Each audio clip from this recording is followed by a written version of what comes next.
como siempre le digo, la mejor opinión la tiene usted. Muchísimas gracias. No, gracias. Buenos días, buenas tardes, buenas noches. Hoy tenemos un invitado de lujo, estamos con un diputado federal además de oposición y del grupo de la Alianza Opositora. Estamos con Pablo Martínez, ¿cómo estás? Muy bien, muchas gracias por la invitación, un gusto poder estar en este espacio y poder platicar de los temas trascendentales del país y de Aguascalientes. Claro, que además ahorita hay una cantidad de temas impresionantes, principalmente hablando ya ahora sí en forma de materia política, que en los últimos 2 capítulos habíamos estado hablando de distintos temas. Así es, ahorita yo creo que el tema de la efervescencia en este cierre de año sí ha sido el tema político, desde el presupuesto que se presentó, Claro. El tema de la glosa del informe, que también ha sido un gran tema, la ley de ingresos, los ingresos que va a corresponder al país, el paquete de egresos, y bueno, ya cerramos este tema, el paquete de egresos la semana pasada, y hoy seguimos con política en el tema de la reforma electoral. El tema.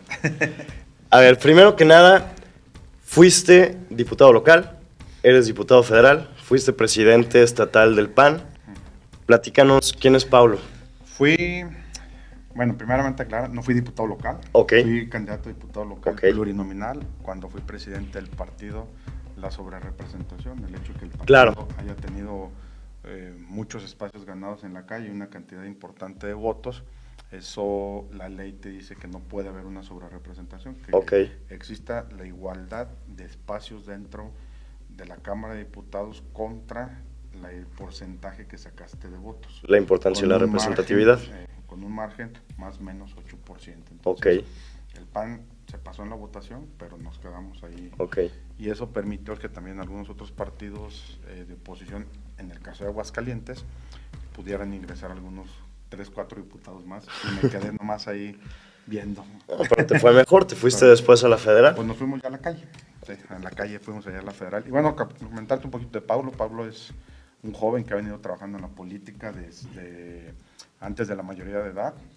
Fui como el rebelde de la casa. En mi casa había una tendencia partidista de la cual no era Acción Nacional. Yo fui el que estuve poniendo como los puntos. ¿De qué partido es, si se puede saber? Del PRI.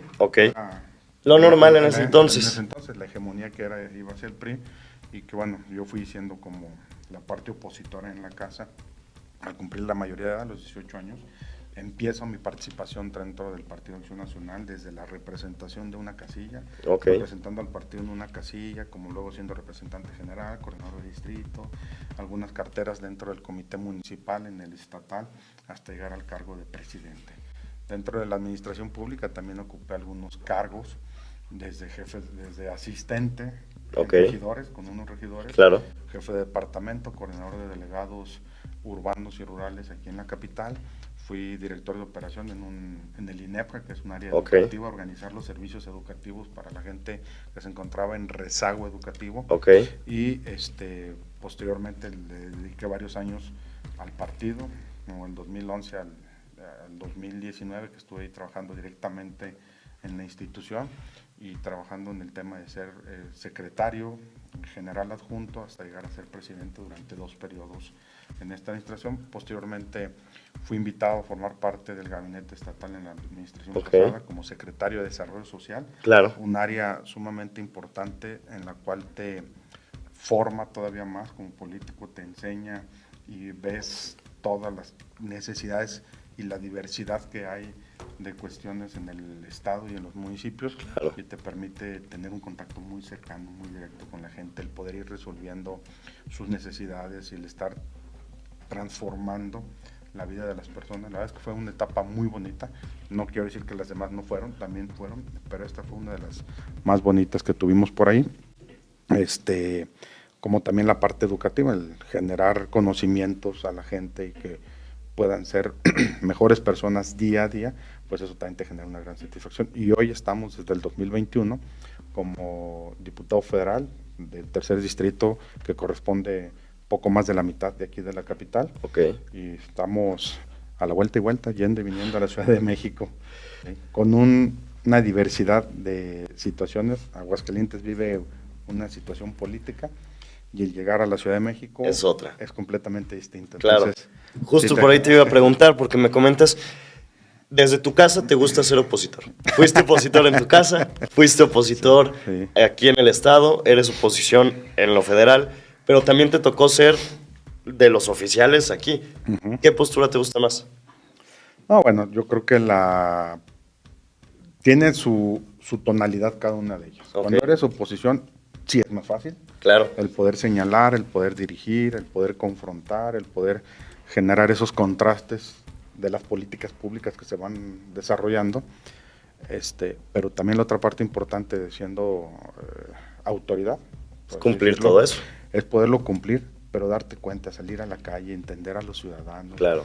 de generar las políticas públicas que generen ese beneficio, y también te das cuenta que hay muchas cosas que el dinero no alcanza a resolver todos los problemas, ¿no? Y vas priorizando, vas focalizando y vas tomando decisiones, que eso es lo Claro. importante. Entonces, tienen una característica completamente distinta, las dos son buenas, pero donde puedes dar mejores resultados o más, puede ser más tangible, es siendo de la parte oficial, siendo funcionario. Autoridad. Autoridad. Claro. Bueno, empezando ya un poquito más con el tema que estábamos platicando. Pablo, tú eres parte de la Comisión de Reforma Electoral. O sea, exactamente. Y estuve viendo también en tus redes, tú estuviste ahí presente, yo estuve presente desde acá en Aguascalientes. Venimos de un fin de semana importante, de un fin de Sumamente. semana prácticamente histórico, de un fin de semana que a mí me gustaría decir marca un antes y un después como ciudadanos, no como Desde luego. partidos ni como oficialismo, porque así como hay un rechazo hacia el gobierno, también la marcha no significa que sea algo que capitaliza necesariamente la oposición todavía. Es un rechazo hacia las políticas del gobierno que ahora falta ver cómo la oposición lo logran capitalizar. Pero dame tu opinión de la marcha. Bueno, yo creo que la marcha fue un resultado más allá de lo esperado. Claro. Siendo realistas, siendo objetivos. El ciudadano se desbordó. Claro, O sea, salió la convocatoria, se lanzó las convocatorias por los diferentes medios y redes sociales. La gente manda un mensaje muy claro diciendo al oficialismo, al gobierno, haz todo lo que tú quieras, pero aquí no te metas. exacto. Al INE no te metas.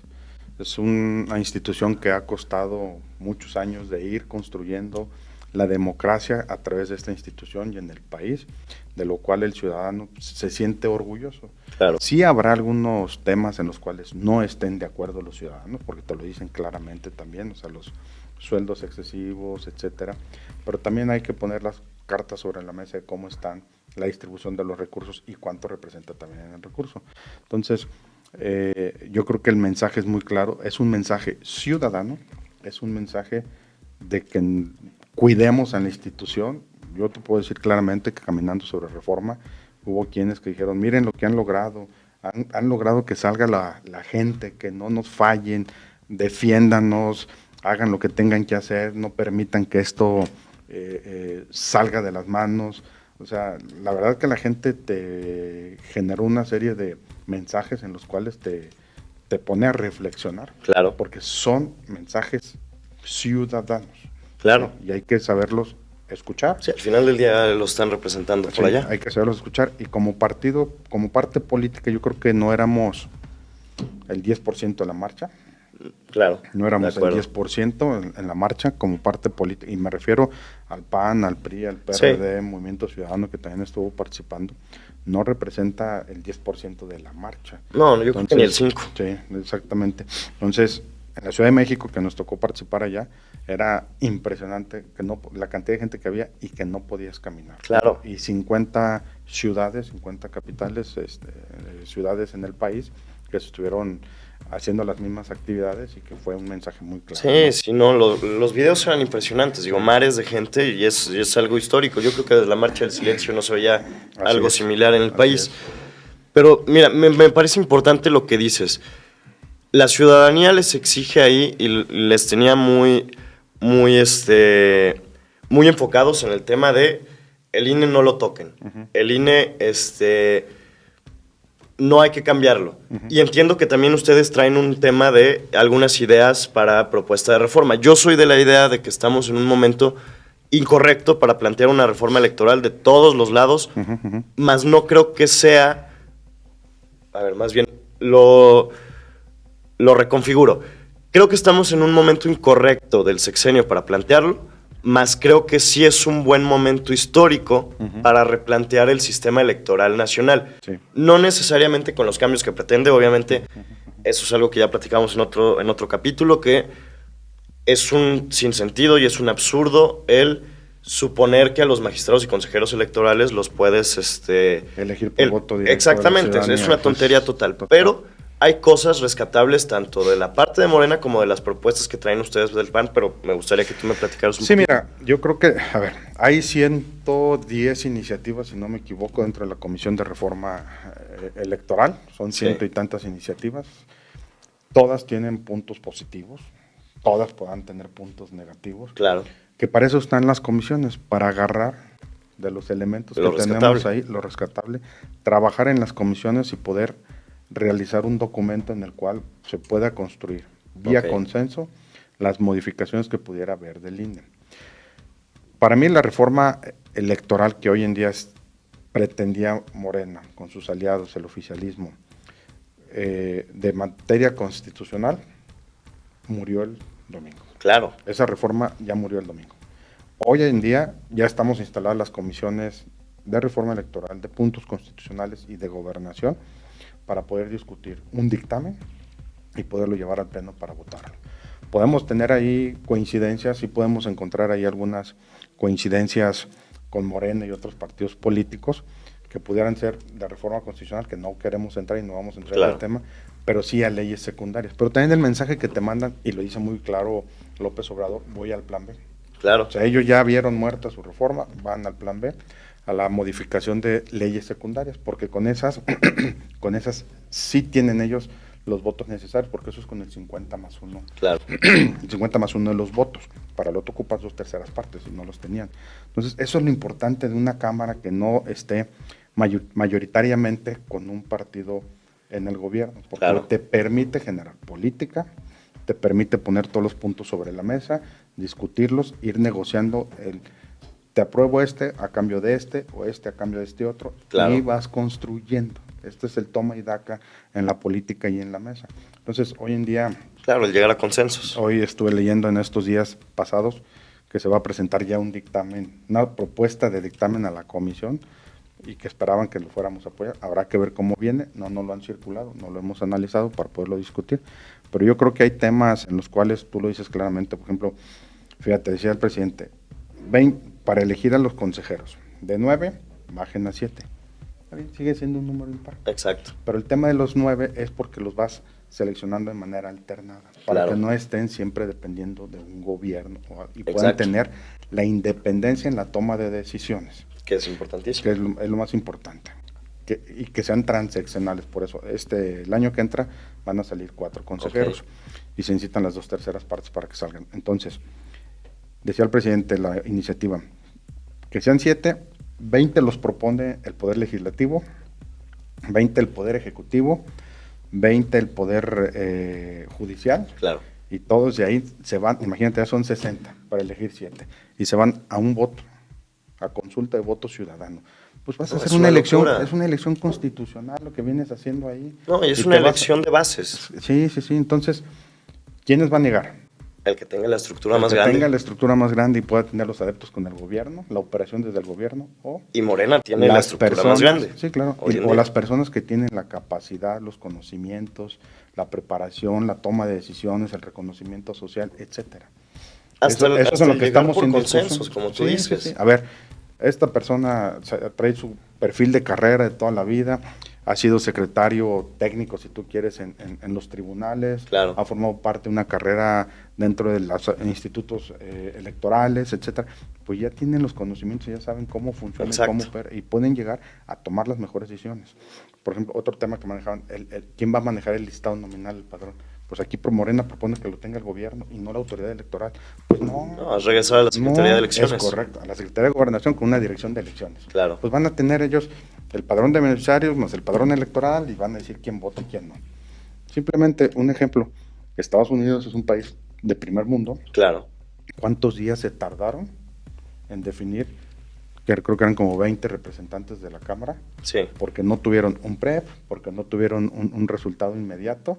y tiene un esquema electoral completamente distinto. Sí, Cuesta más caro. El mismo Trump lo elogiaba al INE en su última elección. Sí. Y decía, nosotros necesitamos un sistema como el mexicano, Es correcto. transparente. Claro. O sea, tú vas y votas en la mañana, en la noche tienes un premio. Exacto.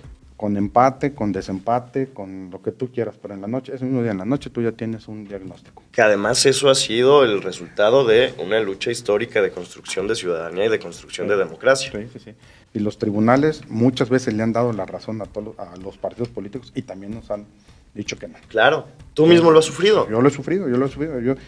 Tema de ahorita comentábamos el tema Claro. de la pluri, yo la impugné, me fui a los tribunales, tanto el local como el federal, y me dijeron, no.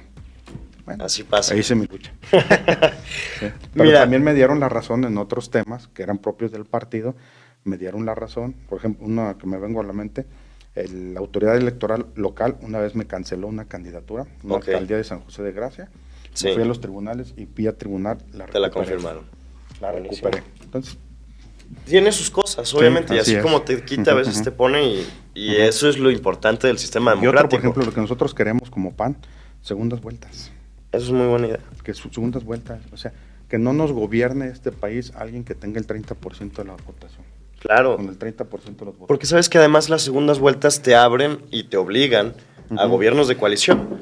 Que por fin varios partidos de oposición están entendiendo la importancia dinámica. de una coalición Sí. al partir de la diversidad del país que tenemos. Es correcto. Que no se puede ver a partir Quien de una gobierne sola que sea el que nación. tenga más del 50%. Exacto. Mira, me parece muy importante lo que decías y justo vamos caminando hacia allá. La cuestión de los números que no tenían, que se supone que no tenían tampoco desde la reforma militarista que se dio y que después ustedes pierden al PRI. El PRI los traiciona, el Lito los traiciona. ¿Cómo aseguramos que no los va a volver a traicionar? Digo, yo sé que Alito estuvo ahí de payaso en la manifestación y que como siempre se quiso Yo creo colgar que en y la todo. manifestación la gente fue muy clara con él. Sí, Han surgido varios videos donde el ciudadano fue y le reclamó, lo encaró claro. en un espacio de la banqueta, un espacio en la calle, un espacio público. Ahí lo encararon y le dijeron lo que le tenían que decir. Ahí tienen que entrar a una reflexión profunda el PRI de si lo que están haciendo es lo correcto para el país, Claro. lo correcto para su partido o lo correcto en materia personal. Sí. Ahí sí, tienen sí. ellos, esas preguntas son para ellos y son los que tienen que Claro, tomar la porque hasta decisión. ideológicamente, a ver, el PRI es un partido que nace a partir del sacar a los militares del gobierno. Sí. ¿Cómo es posible que ahorita ellos son los que les abren la puerta? No, y la incongruencia, primero la votaron en contra y después ellos mismos promueven otra iniciativa por medio de una compañera diputada. Claro. Que días después la nombraron presidenta del Supremo Tribunal de Justicia. Y que en días Durango, después el propio López Obrador dijo que era su propuesta. además. Entonces, o sea, ya no estamos en los 60s, en los 70s, donde mucha gente no se daba cuenta. Hoy en día los medios de comunicación como el que estamos aquí, las Claro. redes sociales, o sea, quien traiga un teléfono inteligente y una fotografía, Ahí lo quedó. hace viral, ahí quedó para la posteridad. Entonces, pues aquí el presidente tiene que saber tomar las decisiones, no estamos en los 60, 70 como lo hicimos, tiene que saber escuchar a todos. Él es el presidente de los mexicanos. Y justo en ese entendido, ¿cómo asegurar que el PRI no se vuelva a voltear? Pues mira, yo creo que en el tema de partidos, por ejemplo, trae la reforma que presenta el presidente, trae un esquema en el cual ya no vayas a hacer campaña, sino una lista por estados. Claro. Ya que sería como una parte de representación proporcional, Sí, puros plurinominales. puros plurinominales. Entonces, pues ya a quién le van a reclamar. Entonces, por ejemplo, ese tipo de cosas ya le afecta directamente al PRI, Claro. pero también le afecta a los partidos pequeños en los cuales son aliados de Morena. Claro. El PT y el Verde. Sí, O sea, prácticamente desaparecerían. desaparecerían esos partidos o los va a chupar directamente Sí. Morena, pero bueno, el asunto es que haya una afectación directa, no es una representación de los ciudadanos, ya entra una representación de partidos en la cual nosotros no estamos de acuerdo. O sea, que salgan a la calle, que el ciudadano te conozca, que sepas quién te eligió, de dónde representas y puedas de alguna manera tener un contacto con los ciudadanos. Yo aquí Claro. he tratado de tener mi contacto con los diferentes sectores, con los ciudadanos. Distrito es muy amplio, pero trata uno de los pocos días de poder hacer esa campaña. Entonces, es el tú a tú. Claro. Después, ¿a quién le van a exigir? Claro, es muy importante. Fíjate que me parece muy interesante lo que me dices Y justo, digo, rescatando la parte de cómo la gente cuestionaba a Alito en la marcha. Sí. Me gustaría tú que tocaras un tema, digo, desde tu percepción, ¿qué tanta credibilidad puede tener la oposición como oposición con los dirigentes que tiene? Digo, en el entendido de todos sabemos quién es Alito, qué ha hecho Alito y por qué se le cuestiona a Alito. Pero el mismo Marco tiene muchos cuestionamientos. Sí. El mismo Jesús menos por la magnitud del partido, pero Marco tiene muchos cuestionamientos. Alito tiene muchos cuestionamientos. ¿Cómo la alianza puede construir un frente que sea atractivo a la ciudadanía, que le robe votos a Morena, digamos? Bueno, de entrada yo creo que tenemos que volver a nuestros orígenes, como Acción Nacional. Ahorita entramos en el tema de Acción Nacional, luego la coalición. Como Acción Nacional tenemos que regresar a nuestros orígenes, cómo empezamos a ganar espacios con candidatos ciudadanos. Claro. Candidatos ciudadanos. Por ejemplo, la presidencia en su momento fue con Vicente Fox, candidato ciudadano que vino haciendo una labor proselitista desde su estado, Guanajuato, que también fue gobernador, pero en ese terreno de la vía ciudadana. Claro, que al final la estructura de los amigos de Fox terminó siendo más grande que incluso la del partido. Sí.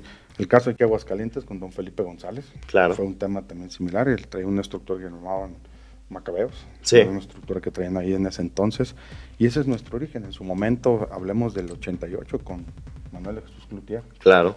También era un tema ciudadano y que ahí su hijo está haciendo también esa labor. Claro. Con la afinidad que puede tener con el PAN, pero también desde una postura ciudadana, empresarial, productiva, de desarrollo, crecimiento, etcétera, ¿no? Entonces, yo creo que el PAN tiene que volver a esos orígenes. Y segundo, en una alianza también con los demás partidos políticos, tienen que entender que por ahí va, y la marcha del domingo nos lo dijo claramente, hay que buscar un ciudadano. Fox nos acompañó en la marcha, yo no vi ningún insulto directo hacia él, yo vi mucho reconocimiento, mucha gente quería tomarse la foto con él, y salió a la calle, llegó como cualquier ciudadano, es nuestro expresidente, emanado del partido, es presidente del país, y lo trataron muy bien. Y la otra, en el tema de los otros partidos del PRI, del PRD, entendamos esa parte para que sean esos perfiles ciudadanos que puedan dar un mensaje directo al ciudadano que puede ser atractivo. Y segundo, haciendo los contrastes de gobierno y dejándole claro que los temas que han sido buenos en este gobierno de López Obrador, que muchos, por ejemplo, el tema de los apoyos a los adultos mayores, que es una propuesta que construyó el PAN hace muchos años, claro, que la capitalizó y lo trajo diciendo un día sí y otro también, y la noche también, y por eso ganó ese discurso. Pues fue una propuesta original del PAN, esas becas, esos apoyos a los adultos mayores, pero también tiene que haber temas de desarrollo del país. Claro. No lo está haciendo. La desaparición del Instituto Nacional del Emprendedurismo lo desapareció. Su momento FONAIS era un espacio donde llegaba un recurso y apoyaba a las personas que traían una idea, un talento, una empresa, y eso sin lugar a dudas te ayuda a que fortalezcas un negocio, lo puedes ir creciendo, vas a generar más empleos. Eso, tener más empleos es derrama económica, y al tener mayor derrama económica el gobierno se beneficia. Claro. Porque pagas impuestos y los impuestos van a dar al gobierno. Sí, la necesidad de meterse en los ahorros de los ciudadanos. Tú apoyas a un empresario a que su empresa crezca, no es hacer más rico a un empresario, es hacer más rico al país. Exactamente. Porque tú le vas a dar la oportunidad de que crezca su empresa, crezca con mayores empleos, y esos empleos simplemente que paguen el seguro social, el Infonavit y los impuestos que esos trabajadores generan, le va a generar un dividendo directo, de manera directa, al gobierno. Ya el hecho que esos trabajadores adicionales traigan dinero, pues ya van a comprar en la tienda, ya van a comprar en el súper, ya van a poner gasolina, van a usar el transporte, empieza a generar una derrama económica en diferentes rubros, y eso le beneficia al país porque el dinero que empieza a circular en la calle te genera un impuesto, y el impuesto va a dar al gobierno. Claro. El gobierno tiene dinero a base del desarrollo, el crecimiento y la producción. Claro, que se lo están acabando. Es correcto. Mira, me parece muy interesante lo que dices porque destacas dos puntos que yo considero fundamentales. El dejar la postura de opositodos, que muchas veces traen en la oposición, sí, del sentido de, si viene de Morena está mal. Cuando la realidad es que hay puntos destacables y rescatables de un lado y de otro. Sí. Y regresar a la ciudadanía, que a mi parecer los partidos políticos actualmente están cooptados por grupos de interés, porque la realidad es que, o al menos como se puede ver en los resultados, poquísimo les importa. Digo, Ahí están los resultados que han tenido el año pasado, el año antepasado, cómo Morena sigue avanzando y avanzando y avanzando. Y ante esta realidad, ¿qué esperar como país para el 2024? Yo creo que nos hace falta porque no lo hemos hecho, o al menos yo no lo he visto, es tener un diagnóstico de por qué la gente está teniendo una tendencia hacia Morena, algunos. ¿Qué es lo que está viendo? ¿O qué masas son, qué grupos o qué sectores sociales son los que están viendo esa parte? Pues la mayoría. Por encontrar, es que también hay que cruzarlo. Yo te puedo decir un ejemplo muy claro. Aguascalientes tiene aproximadamente 160,000 beneficiados de los diversos programas sociales del gobierno federal. Y les faltan 60,000 en sus votos.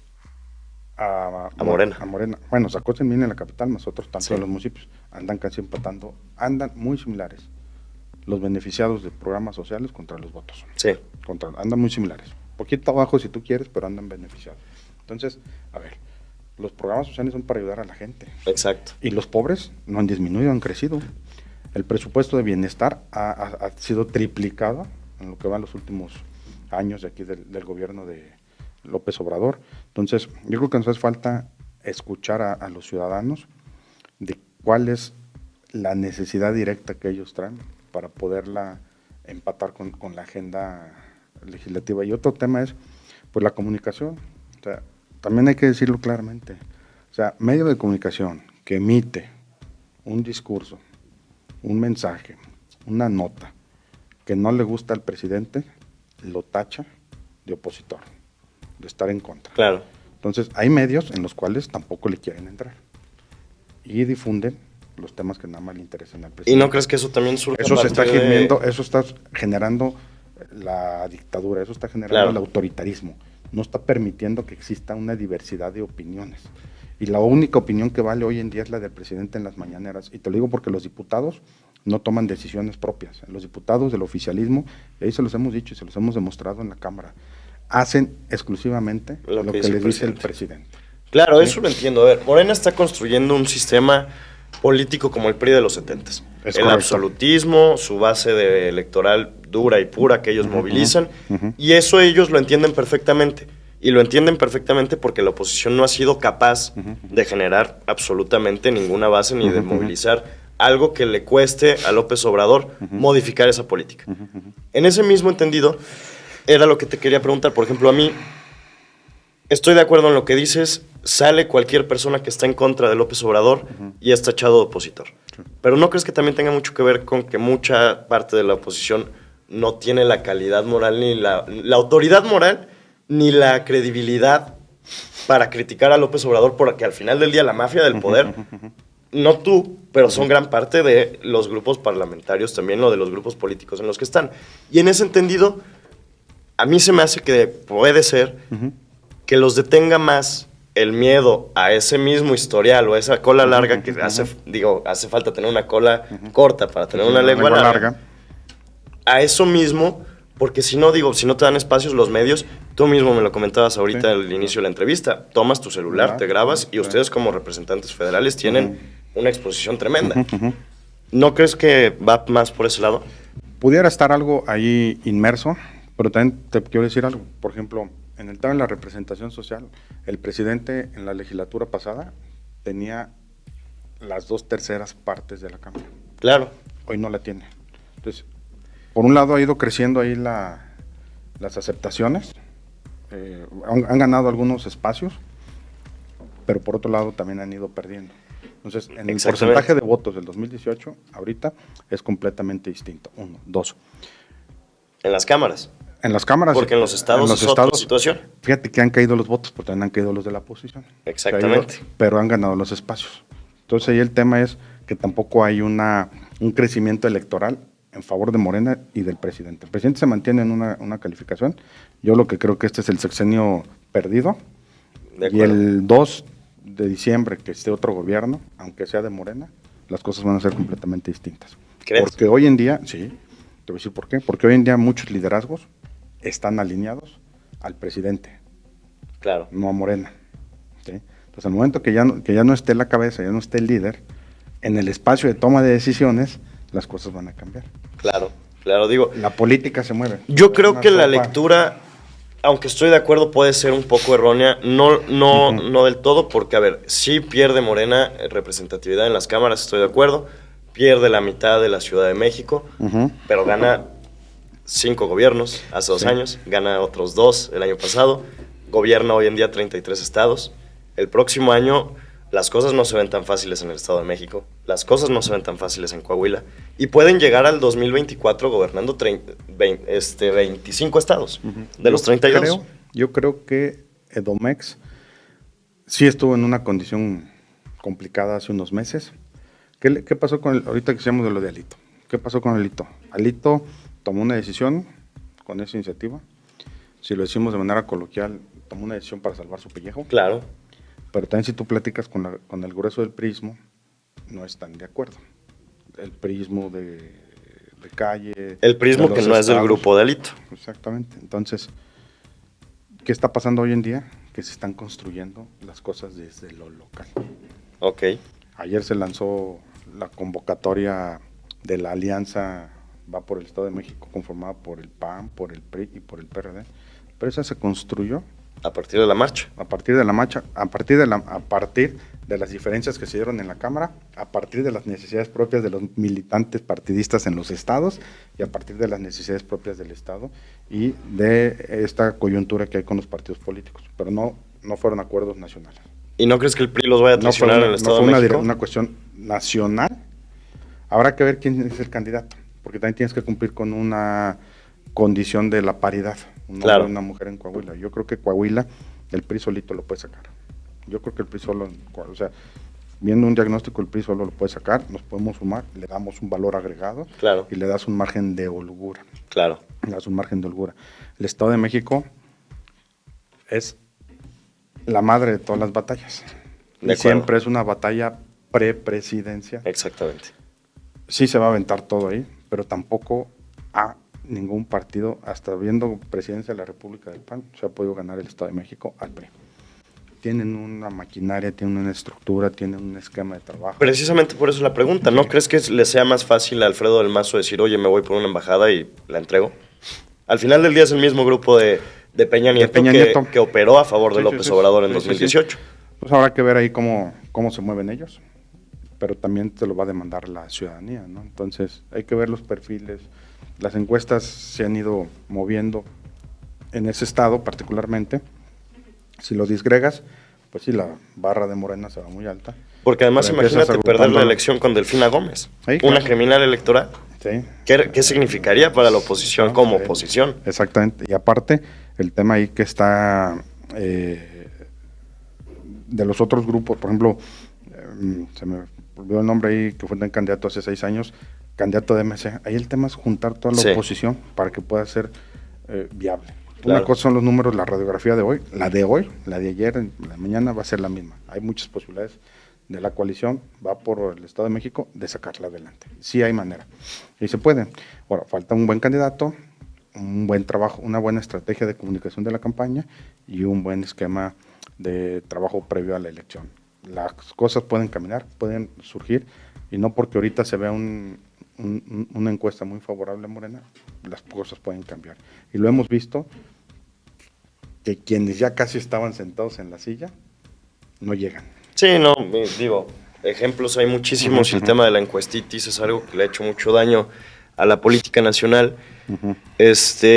Me gustaría, ya hablamos de los miedos, de las expectativas, de las incapacidades y las realidades incluso de la misma oposición. Me gustaría que me comentaras tú cómo ves el tema de la sucesión presidencial. Las corcholatas presidenciales ya las conocemos, pero también ya conocemos las corcholatas de la oposición.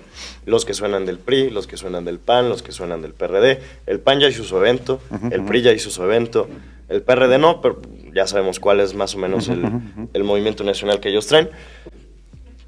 ¿Cómo los ves? Y si hay un cambio a partir de como me dices, de la marcha, de entender como oposición que la clase política no les va a dar lo suficiente para ganar un 2024.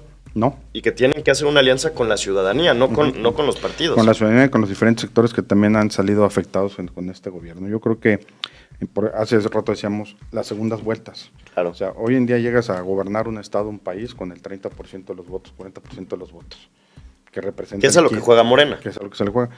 Pero aquí si logramos despertar a todos aquellos que no salen a votar, son más ellos que los que pueden ser de... Pero ¿cómo lograrlo? Digo, tengo la Hay claridad que hacer, que es saben lo que decía, hay que tener el diagnóstico, hay que saber cuáles son sus necesidades, cuáles son sus inquietudes. Y no lo tienen cuál a es la 4 años. político, yo te decía, puede haberlo el Comité Nacional, yo no formo parte del Comité Ok. Nacional, no lo tengo a la mano, puede estar, pero no lo tengo a la mano. No, yo no te puedo hablar de algo que no tengo a la mano. Claro. ¿sí? Entonces, yo lo que diría es tener ese diagnóstico.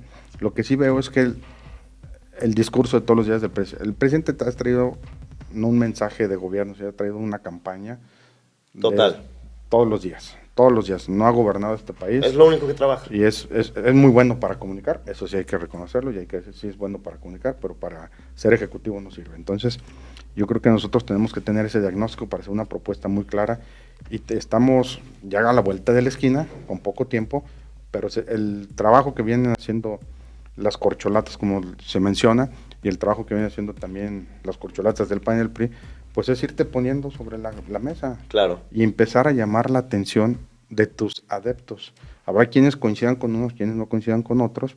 Habrá unos que no coincidan con ninguno, pero le llame la atención a alguno y empiezas a jalar, a atraer la atención de algún sector, de alguna persona que permita tener un contacto con todos ellos, ¿no? Entonces, la verdad es que necesitamos hacerlo, trabajarlo, y es una suma de esfuerzos de todos. Claro. Una suma de esfuerzos. Claro, qué interesante, la verdad. Me gustaría también, digo, cambiando ya un poquito más de tema, dejando de lado a lo mejor la parte del tema electoral, no sé si nos quieras platicar algo más, o algunas precisiones más específicas de la reforma electoral. El tema de la reforma electoral, yo creo que ha existido un mensaje de que está muy caro el INE. Claro. Yo creo que el INE no es caro. Dicen que nuestra democracia es cara, pero yo digo que el no tener una democracia es más caro. ¿sí? Entonces, yo con todo el auditorio que nos ve, que nos escucha, que sepan que, por ejemplo, lo que hoy nos cuesta el INE es muchísimo menos que lo que nos cuesta algunos otros de los programas de gobierno. Por ejemplo, la parte política y recurso que llega a los partidos políticos, porque no olvidemos que lo que le llega al INE sí es para los procesos electorales, sí es para la institución, pero también de ahí llega el dinero que llega a los partidos políticos, que claro. Tiene una lógica que llegue dinero público a los partidos políticos. El presidente dice que se quite el recurso a los partidos políticos. Podemos discutir lo que quieran, pero el recurso, si tú le quitas el recurso a los partidos políticos, esas instituciones, y principalmente los que son partidos pequeños, pueden ser cooptados por grupos de interés económicos del país, y hablemos entre ellos hasta el propio el narcotráfico, claro, la era delincuencia organizada. Entonces, imagínate que una institución esté siendo cooptada por la delincuencia organizada. Digo que sus injerencias ya tienen, ya están metidos y en muchos muchos niveles de todos los partidos están, y eso se conoce. Y es porque el gobierno lo permite. Exactamente. Porque el gobierno lo permite. Entonces, aquí lo que necesitamos es ser más fuertes y más rudos en el tema de la fiscalización de los recursos. Entonces, por eso, con mayor razón, se le debe respetar los recursos a los partidos, que hay que fiscalizarlos más, que hay que cuidarlos más. De acuerdo. Sí, en ese tema. Pero, por ejemplo, la Cámara de Diputados costamos 8,000 millones de pesos. Okay. El presupuesto del INE solicitado es de 24,000 millones de pesos. ¿sí? Okay. Las pérdidas que tiene la Comisión Federal de Electricidad representa 47,000 millones de pesos. Es más el dinero que perdemos en CFE que lo que puede sumarse el INE y la Cámara de Diputados. Y entendamos que en el INE es institución más partidos políticos, claro, y la Cámara de Diputados. Entonces es un falso discurso, y esto representa menos del 1% del presupuesto de egresos de la Federación. El gobierno federal tiene 8,000 millones de pesos. De esos 8,000 millones, de los cuales 400, no son 8,000, son 8 billones, claro, más de 8 billones de pesos. ¿sí? Es una cantidad estratosférica. Y de eso le destina 480,000 millones al Tren Maya. O sea, no somos, si le pones, apenas estaría sumándose lo que cuesta la refinería Dos Bocas y la cancelación del aeropuerto internacional de la Ciudad de México. La suma de esos dos te da lo del Tren Maya. No llegamos al 1%. La parte es un falso discurso y que la gente lo sepa.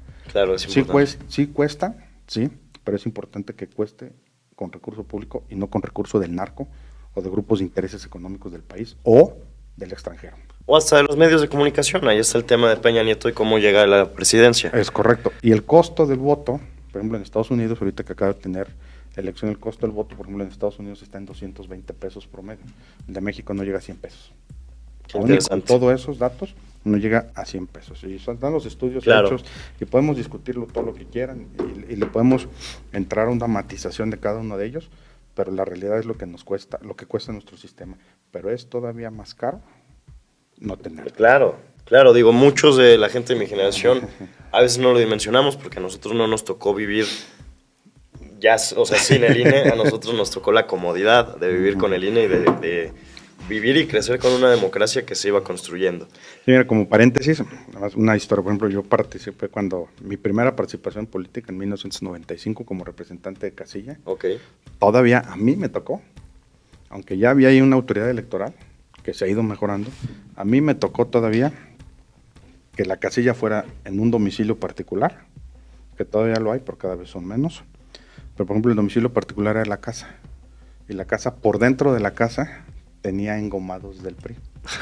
Entonces, no podías, o sea, era un llamado a la atención del voto ahí. Entonces, no, es que el espacio que tenemos es la calcomanía está dentro de la casa, ese espacio no lo tenemos. Entonces, por eso se hizo modificaciones, no debe de haber publicidad y a ciertos metros a la redonda de la casilla. Claro. Entonces, a raíz de ese tipo de situaciones, tú dices, a ti no te tocaron esas, a mí me tocó a lo mejor la última ola de ciertas cosas, pero se ha ido mejorando. Lo que vives en un proceso electoral, dices, esto no puede ser, lo vas reformando para irlo evitando. También los mexicanos somos muy carambas y le buscamos siempre la manera de salir adelante, ¿verdad? Entonces, a ver, digo, antes a lo mejor, como te decía, de cambiar a los siguientes temas, no sé si... No, yo creo que esos temas son los... Perfecto. Mira, entonces platiquemos también hablando precisamente, retomando un poquito el tema, no yéndonos directamente a él. Mencionábamos ahorita la financiación de los partidos del narcotráfico, entendiendo que el narcotráfico es un problema tremendo en el país, pero que al mismo tiempo nos ha desembocado en otro problema que mencionábamos hace ratito, que es la militarización. ¿Cuál es tu punto de vista y cuál es tu lectura de la participación de los militares en el poder, cómo lo están haciendo ahorita? Que llega incluso al punto donde el general secretario de la defensa se niega a comparecer con ustedes. Sí, claro. Porque pues tiene cosas más importantes que hacer, aparentemente. Sí. Mira, punto número 1. En Acción Nacional no estamos en contra de las Fuerzas Armadas. No estamos en contra de la militarización. No, sería un sinsentido después del 2006. Estamos en contra de todo ese tipo de cosas. Lo que nosotros hay que tener la película completa. Lo que pasó al inicio de esta administración fue ir desapareciendo fondos y recursos que llegaban a los estados y municipios, como el Fortaseg, que era para el fortalecimiento de la seguridad. En función de una serie de requisitos, llegaba recursos a ciertos municipios y estados para que de ahí se adquirieran patrullas, se adquiriera equipamiento, se adquiriera armamento, que un policía que vaya a salir a la calle salga con su chaleco antibala, salga con arma, salga con una buena patrulla para poder enfrentar la circunstancia que le toque vivir. Esos recursos eran para ir fortaleciendo, pero este presidente los fue retirando. Claro, el presidente que le apuesta a la centralización. Al grado de ir debilitando las policías civiles. Claro. Entonces, debilita en 3 años las policías civiles y se saca la Guardia Nacional. Claro. Dice, es que no están cumpliendo con sus funciones. No, porque le estás quitando los recursos a ellos. Lo que nosotros decimos es, hay que fortalecer el ejército, hay que fortalecer a toda la milicia, pero los militares tienen una formación completamente distinta a la que tiene una policía civil. Claro. El militar defiende la soberanía, el militar defiende al país, tiene una capacitación para reaccionar de manera letal e inmediata. ¿Sí? La policía civil atiende a los accidentes, atiende la proximidad, previene los delitos, hace labores de patrullaje, hace labores de control, de disuasión, de disminuir el índice delictivo, y esa es la función. Entonces, fortalezcamos esta y va a tener menos chamba la Guardia Nacional. Claro. El asunto es que tanto se debilitó el tema de la policía civil y ya la Guardia Nacional quedó rebasada. Claro. La Guardia Nacional quedó rebasada. Y es nada más de que yo en la carretera me he parado y he dialogado con gente de la Guardia Nacional y dice, él viene del ejército y los del ejército quieren regresar a sus cuarteles. Yo vengo de la extinta Policía Federal y yo lo que quiero es ser Policía Federal, para tomar las condiciones de una Policía Federal. Uno circula por las carreteras y no hay patrullaje. Claro. No te encuentras una patrulla de la Guardia Nacional. Entonces, todos los elementos, ¿dónde están? El 80% de los integrantes de la Guardia Nacional, el 60%, perdón, vienen del Ejército. Sí. Y el 20% vienen de la Marina y el resto de la extinta Policía Federal. Y un porcentaje de nueva incorporación. Entonces, la verdad es que son como 130,000 elementos, si no me equivoco, por ahí anda el número, 130,000 elementos y que vienen del Ejército. Entonces, pues no está funcionando la estrategia. Y lo que nosotros decimos es, no cambiemos el esquema, cambiemos la estrategia. Claro. Escuchemos a los estados. Sí, la gobernadora ha pedido el apoyo de la Guardia Nacional para vigilar las carreteras. Claro. Para que las policías estatales y municipales se dediquen a la prevención, a la disuasión, al control dentro de las calles, colonias, comunidades, etcétera, y los otros hagan su chamba. ¿Sí? Claro. Se solicita para eso, pero en función de un diagnóstico y una necesidad particular de cada uno de los estados. Aguascalientes es un estado seguro, es de los más seguros en el país, pero nos ha costado toda la construcción y la inversión que se le ha hecho a las policías ha sido con recursos propios del estado. Ya no llega de la federación y hemos tenido la posibilidad de hacerlo de esa manera. Entonces, no estamos en contra de la milicia, no estamos en contra de los militares, al contrario, a ellos hay que darles su lugar. Claro. A lo que están preparados, capacitados para defender la soberanía de este país. Y a las policías civiles, como son las policías federales, estatales y municipales, atiendan los problemas de disuasión, prevención, y quienes tengan que ser detenidos o con algunas sanciones de multas, pues lo hagan ellos, porque en la Guardia Nacional el Ejército no lo puede hacer. Claro, totalmente. ¿Y tú no ves un riesgo en la participación tan grande de los militares en tanta tarea del país? Tiene espero equivocarme, esta sí es una como lógica propia. Claro. Hoy en día decía el presidente, la policía que mayor reconocimiento tiene el mayor reconocimiento ciudadano es el Ejército. Claro. ¿Sí? Nada más los quiero ver ahora que anden en la calle. ¿Cómo baja? ¿Cómo va a bajar? Va a bajar eso. ¿Por qué? Porque tú, ciudadano, te enfrentas a una situación en la banqueta y no te atiende y te resuelve el militar o la Guardia Nacional, claro, te vas a quedar decepcionado de ellos. Claro. ¿Sí? Porque ellos traen otra capacitación, no van otra a la visión. disuasión, no van a disuadir. ¿Sí? Fortaseg era para tener equipamiento, capacitación, entrenamiento, de estar constantemente tirando armas, estar preparados para enfrentar cualquier circunstancia. No, y todavía después de ver todo el tema de los leaks de las guacamayas, uno termina todavía más asustado, que precisamente es algo, digo, para ir ya poco a poco cerrando sí, la plática. Yo, como siempre les digo, yo me pudiera quedar aquí horas con todos los invitados, pero tenemos tenemos que ser un poco más ejecutivos. Pero mira, sí, me parece interesante ir retomando, no directamente el tema de los guacamayas, pero sí, digo, a mí me parece, y retomando a lo mejor por donde empezábamos, ya más como oposición, y te pregunto a ti porque tú tienes mucha experiencia como hombre de partido, como hombre de oposición y como una persona en la administración pública en general. Y políticamente, claramente.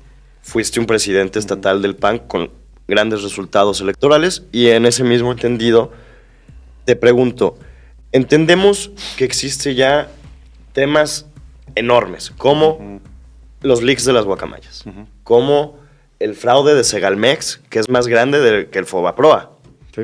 Tenemos la verdad histórica que se armaron de Ayotzinapa y el escándalo que se armó. A mí me sorprende que teniendo temas de estos y teniendo temas todos los días tan fuertes del gobierno federal, la oposición siga sin ser capaz de soltar la narrativa mañanera. Ni siquiera de generar una propia. No son capaces ni siquiera de soltar la narrativa mañanera. Sí, yo creo que yo no soy experto en temas de comunicación. Okay. Mi perfil va más enfocado en temas de estructura, de cuestiones así.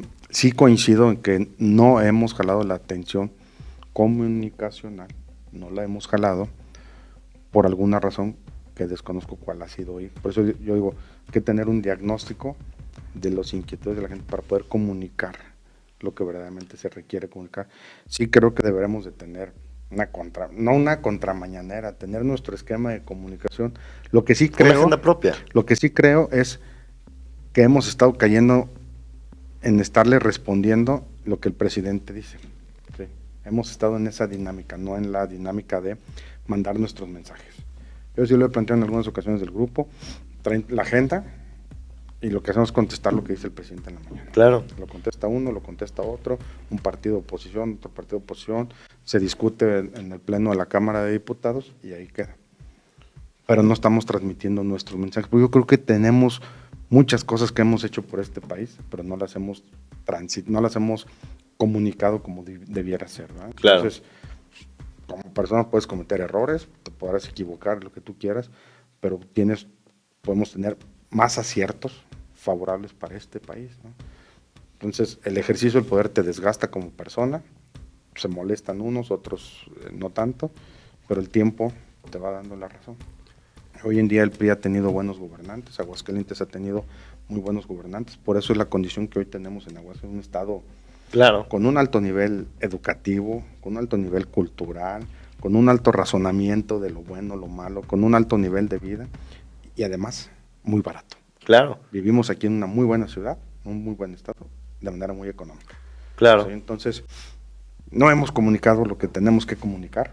Estos son los beneficios que tiene el Estado. Ahorita comunico yo los que creo yo que tenemos como Claro, Estado. totalmente. Pero no los hemos sabido transitar. Y el ciudadano de Aguascalientes, ya cuando un camellón no lo ve regado, no lo ve verdecito, se molesta porque Claro. es su camellón. Ya era su vista, ya era su traslado, era su espacio de una imagen urbana de mejor calidad, ¿no? Claro. Cada vez somos más exigentes y eso está bien. Entonces hay que comunicarlo. Nosotros no hemos sido como buenos comunicadores y creo yo que estamos reaccionando a lo que el presidente Claro. va diciendo. Ese es el problema. Quienes traen la estrategia de comunicación creo que no ha sido la más correcta. En la Cámara, en el grupo, nos hemos organizado y hacemos nuestras activaciones, que dice que los hemos visto, como han hecho algunos planteamientos, pero nos falta despegar y lo sacamos a redes de todos los diputados y todo. Claro. Una estrategia común, mandamos el mensaje de lo que estamos haciendo porque tenemos agendas comunes todos. Claro. Y beneficia al país porque lo que hacemos en la Cámara de Diputados beneficia desde el sur hasta el norte, desde el oriente al Totalmente. poniente. Entonces, implica el beneficio en cada uno de los estados y lo tenemos que comunicar de esa manera. Y estamos haciendo nuestro trabajo en la Cámara de Diputados, pero falta aún más. Me parece grandiosa la lectura que le das porque das en un punto muy importante que es la falta de capacidad comunicativa. Uh-huh. Y justo ahí quiero tocar a lo mejor un poquito. ¿No sientes entonces que a lo mejor pudiera ser incluso falta de interés? Digo, no, yo sé que tú no estás en el Comité Nacional del PAN, pero sí eres parte de la oposición, sí eres parte del partido. Y fuiste tú un dirigente estatal del PAN y como dirigente lo puedes entender y es la misma, en esa tesitura te pregunto a ti como político, ¿y qué lectura le das? Porque yo sé que entienden que tienen un problema de comunicación y tienen un problema para conectar. Uh-huh. ¿Cómo es posible que en 4 años no hayan podido cambiar esa narrativa? Digo, a lo mejor es una falta de interés o a lo mejor los grupos que controlan a los partidos ya lo tienen cooptado y a lo mejor y se sienten muy cómodos con los gobiernos estatales que tienen. Yo creo que no es un tema de 4 años, es un tema de muchos años. Ha sido un problema, ha sido el talón de Aquiles del PAN. O sea, ha sido un problema general hasta en los propios gobiernos. Autocrítica. Siendo autocríticos, y lo puedo decir, el exgobernador, yo se lo llegué a decir varias veces, a ver, el tema de comunicación, y en algunas entrevistas le dije, el tema de comunicación no camina, no funciona, no transmite, falta. Pues uno ve y conoces a los diferentes sectores de la sociedad, ganaderos, empresarios, agropecuarios, el sector turismo, el sector que donde te metas, mira, aquí hubo este beneficio para mí, aquí hubo este beneficio para mí, pero ahí se queda en ese micro sector. Claro. No llegas a más. Entonces, los demás no se enteran de lo que pasó aquí, porque pasó algo bueno, algo pequeño y bueno aquí, algo aquí, que ya se hace algo más grande. Entonces, creo que es un tema general. Hoy en día, en el actual gobierno veo que tiene una buena estrategia de comunicación, traen temas de comunicación más amplios. Claro. Y hay que ver ahí cómo se Aprender. fortalece, es correcto, de esta parte, o sea, de lo bueno que se ha hecho en algunos lugares, hay que transmitirlo para que esto genere, ya se haga como una base Claro. del partido en la comunicación partidista y o en la comunicación de gobierno, porque son completamente distintos. Totalmente. Distintos. Entonces, los formatos, los esquemas, los trabajos como informes que se van realizando, pues tienes que ir rompiendo los estereotipos o los mecanismos tradicionales que se vienen haciendo. Entonces, que se sienta que hay un mensaje directo al sector con el que te estás dirigiendo, el que estás mandándole la información de lo que hiciste por ellos. Porque ves que los que son beneficiados no lo sienten ni lo ven. Claro. Porque pueden ser beneficiados de manera directa o indirecta. indirectamente. Yo creo que es un problema de partido, lo hemos dicho coloquialmente, no cacaraqueamos el huevo. No, mira, me parece que tienes una visión muy objetiva, me gusta. Hemos dado una lectura muy interesante del tema electoral, del tema militar, del tema de la actualidad política.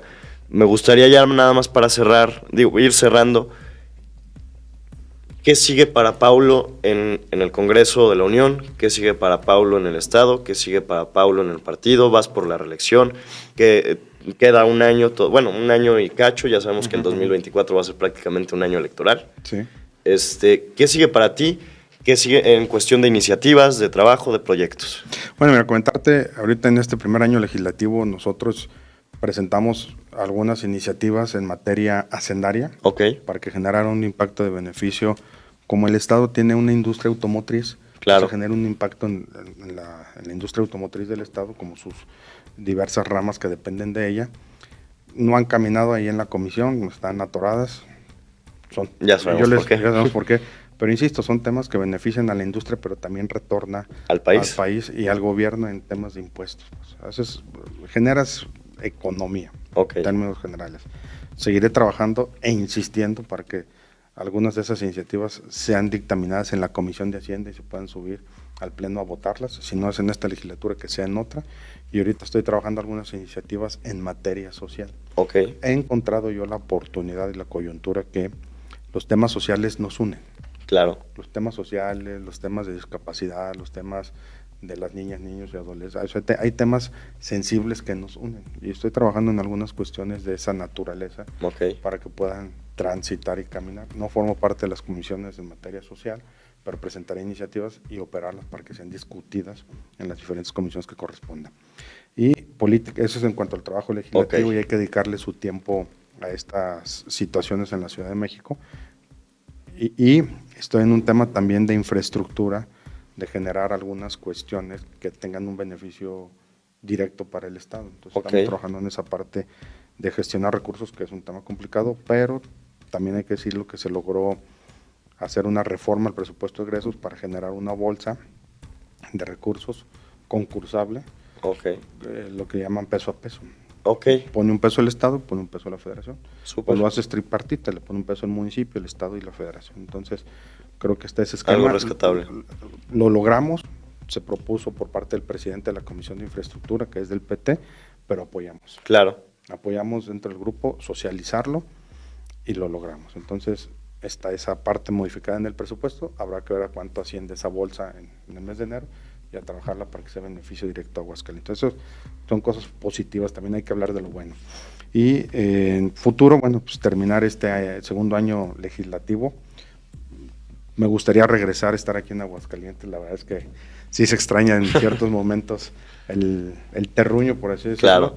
Y bueno, nadie descartaría la posibilidad de buscar un espacio de elección dentro de lo que se juegue aquí en la capital, en el estado, y estamos trabajando para que esto suceda. Entonces, tenemos la mira puesta en el estado, queremos seguir participando en la parte más ejecutiva y sumándole al estado, al municipio, al partido y que podamos ir trabajando. Habrá que ver qué condiciones pone el partido, habrá que analizarlas y habrá que llegar a un espacio de conducción de negociación. Si efectivamente varios compañeros tienen el derecho de reelección, un servidor también, pero habrá que ver qué condiciones se van dando y dónde podemos jugar para que pueda seguir teniendo una garantía el Estado y el municipio de poder salir adelante. Buenísimo. Buenísimo. No sé si tengas algo más que nos quieras compartir, Paulo. No, bueno, primero decirte que seguiremos trabajando en la Ciudad de México. A veces nos vemos poco en el Estado por la situación de estar en México movilizándose. te absorbe mucho el tiempo allá. Hay quienes dicen, oye, qué padre que vas y vienes, pero llega un momento en que Sí, claro, cansa. No es tan padre. No es tan padre, pero también la Ciudad de México generas muchos vínculos para poder hacer atracción al estadio. Entonces, nos quedamos allá, hacemos labor política, hacemos también labor de algunos empresarios de hacer atracciones de inversiones al Estado, y estamos en esa tesitura. Entonces, seguimos trabajando para que lleguen cosas buenas a Aguascalientes y seguir echándole ahí beneficio. Habrá que esperar cómo se dan las condiciones aquí y que tengan la plena seguridad de que seguiremos teniendo beneficio para Aguascalientes. Súper, pues un gustazo tenerte por acá, como siempre, y agradecer el espacio, agradecer al auditorio, agradecer a quienes nos escuchan, y ya nos seguiremos viendo por acá en el próximo capítulo de las entrevistas de A Criterio.